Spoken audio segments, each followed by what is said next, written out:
आइए आज हम जानते हैं दोस्तों और मेरे विद्यार्थियों, घात अंक और घात, एक्सपोनेंट एंड पावर।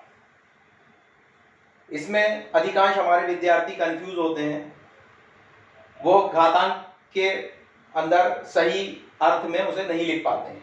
अब देखिए यहाँ दिया हुआ है 2 की घात 1। 2 की घात 1 जो हम साधारणतः लिखते नहीं हैं, यहाँ समझाने के लिए बताया गया है। यदि 2 की घात 1 है तो उसका मतलब हुआ 2, उसका अर्थ है 2।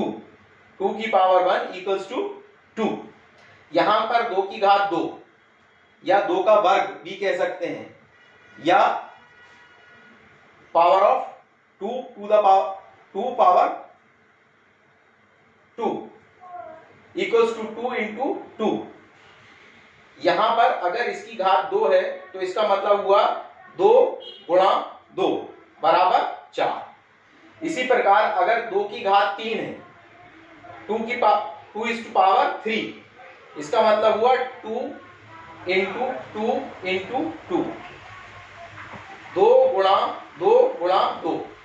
घात 3 थी, 2 इसमें 3 बार लिखा गया और बीच में गुणा का निशान। इस प्रकार 2 दूनी 4, 4 दूनी 8। अगले में हम देखते हैं 2 की घात 4 है। जब 2 की घात 4 है तो इसका मतलब हुआ 2 to the power 4 equals to 2 into 2 into 2 into 2। मतलब अगर घात 4 है तो 2 2 2 2 4 बार लिखा गया, बीच में गुणा का निशान लगाया गया। 2 to the 4, 4 to the 8, 8 to the 16।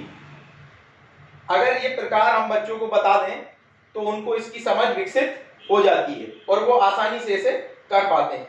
इसी प्रकार यदि 2 की घात 0 है तो इसका मतलब होता है 2 को हम 2 से भाग दे रहे हैं। जब 2 को 2 से भाग देंगे तो हमारे पास उत्तर आता है 1।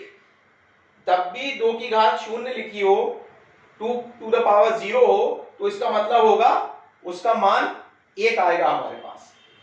इसी प्रकार यदि घात भिन्नात्मक संख्या के रूप में है, जैसे यहां पर 4 की घात 1/2, जिसको हम कह सकते हैं √4, यानी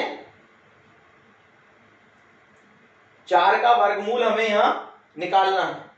इसके लिए हमने क्या करा, 4 को हम किस प्रकार लिख सकते हैं, 2 गुणा 2।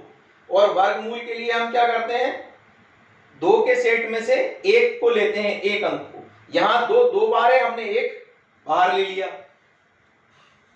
अगली बार देखिए 8 की घात लगी है 1/3, 1/3 मतलब घनमूल। मतलब 8 को हम किस प्रकार लिख सकते हैं, 2 गुणा 2 गुणा 2। और क्योंकि यहां घनमूल निकालना है जो 3 है, तो यहां 3 का हम 1 मानेंगे। इस प्रकार उत्तर आएगा 2। धन्यवाद। आगे हम और भी किस प्रकार इसको कर सकते हैं वो देखेंगे।